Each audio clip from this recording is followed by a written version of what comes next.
Lens degeneration. Cataract. Cataract is bilateral progressive lens opacification, which occurs in elderly not suffering from local or systemic disease. By the late 90s, 20 million cases worldwide were affected with senile cataract. This number is estimated to double as median age of population increases and modern cataract techniques using intraocular lenses are present, allowing safer and earlier cataract extraction. Nuclear sclerosis and senile nuclear cataract. It's an aging process associated with increased lens fiber density in the senescent nucleus. Nuclear sclerosis and nuclear cataract are inevitable events in growth and development of the lens. The old, inwardly sequestered lens fibers degenerate. There is increased eosinophilia and loss of artifactious clefts and cellular lamination. Effects of nuclear sclerosis and senile nuclear cataract include lenticular myopia, monocular diplopia, cataracta brunescens, and cataracta nigra. Cortical degeneration. Changes in ionic composition of the lens cortex with overhydration and opacification of the lens fibers. It may take different forms. Generalized discoloration with loss of transparency. It is not detected histopathologically. Peripheral focal opacification.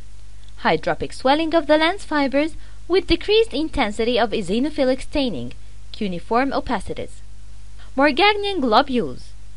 Lens cortical fibers fragment, ooze degenerated protein, and become liquefied, forming Morgagnian globules. Morgagnian globules.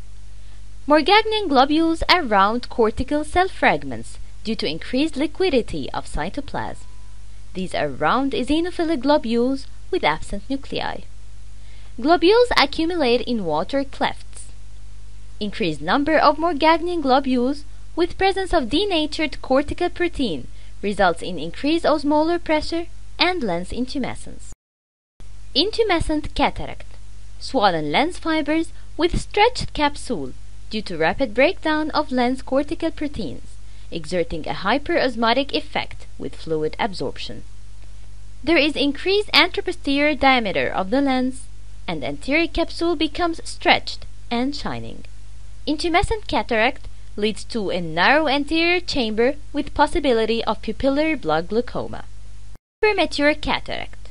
Total liquefaction of the cortex with escape of liquefied cortex through the normal capsule, resulting in lens shrinkage with wrinkling in lens capsule. Morgagnian cataract.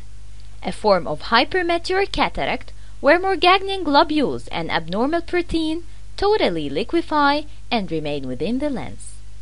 There is formation of vacuoles and water clefts with total liquefaction. The nucleus sinks inferiorly within liquefied cortex. Phacolytic glaucoma.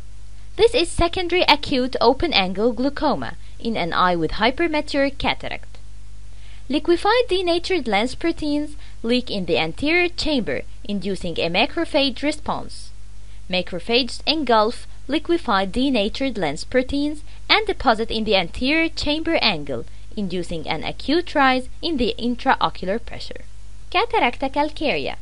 Deposition of calcium oxalates crystals in long-standing cases as seen with polarized light. Christmas tree cataract. Deposition of macrophages and cystin crystals in long-standing cataracts. Epithelial abnormalities. Anterior subcapsular cataract. This is caused by injury to anterior lens capsule by trauma or iritis. There is necrosis of anterior lens capsular epithelium. Migration, proliferation, and fibrous metaplasia of adjacent epithelium. Fibrous plaque formation beneath folded anterior capsule secreted by irritated metaplastic anterior epithelial cells. Cells surrounded by basement membrane capsules and capsular fibrosis. Posterior subcapsular cataract. It may be idiopathic or caused by inflammation as in cyclitis or choroiditis or trauma. It may be also as a result of steroids whether topical, oral, or inhalation, or caused by diabetes mellitus. In posterior subcapsular cataract, the following takes place: early degeneration of posterior subcapsular cortical fibers, posterior migration of lens equatorial epithelium that normally terminates at lens equator. Cells swell markedly, ×5 times, forming bladder or well cells, which are eosinophilic globular cells that have nuclei. Posterior subcapsular cataract interferes with near and day vision by diffraction of light and glare effect. Elching's pearls, proliferated subcapsular epithelium with formation of well cells from residual lens epithelial cells, post-extracapsular cataract extraction.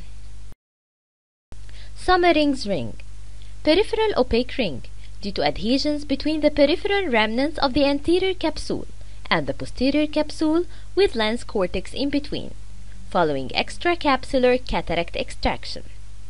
Sequestration of proliferating lens fibers in equatorial region, creating a donut-shaped configuration. Lens capsular abnormalities, through exfoliation of lens capsule, capsular delamination.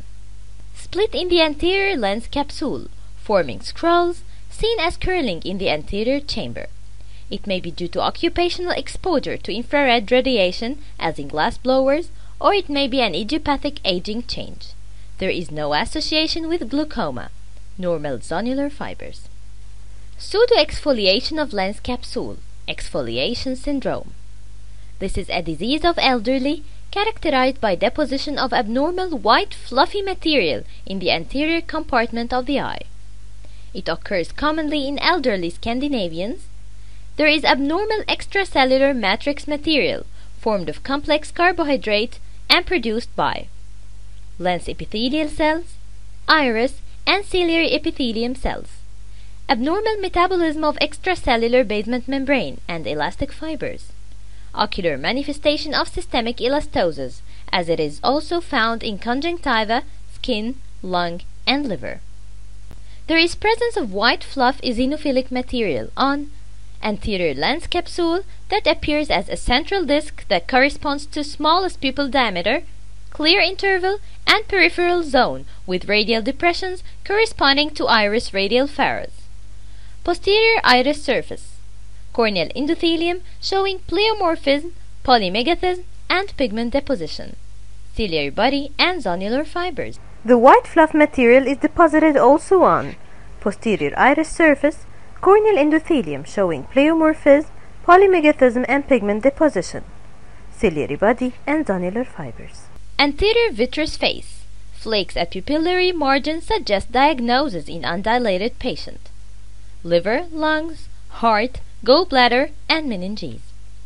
The abnormal material shows positive immunoreactivity with zonular elastic microfibrillar proteins. The exfoliation syndrome is associated with poor pupillary dilation, iridodonesis and phacodonesis due to abnormal zonules with high incidence of intraocular lens and capsular dislocation. Secondary open-angle glaucoma, glaucoma capsulaire, due to abnormal aqueous drainage pathways, local production of pseudoexfoliation material by trabecular cells inducing obstruction, or degeneration of iris pigment epithelium. It may also be associated with pigment dispersion, where abnormal iris pigment epithelial ridges near the iris root fuse, forming coarse macro ridges, so toothing. St. Paul's line, which is a pigmented line seen on Schwab's line. General histopathologic features of capsular opacifications. Breaks or ruptures, as in trauma and inflammation. Diffuse or focal thickening in aging, Lowe's, and Down syndromes. Lamellar splitting in true exfoliation cataract or pseudoexfoliation. Surface deposits, remnants of the hyaloid vessels. Melanin deposits, as in pigment dispersion syndrome, Krockenberg spindle, trauma, Bosius ring, and uveitis melanin deposit. Heichberg, Elching pearls.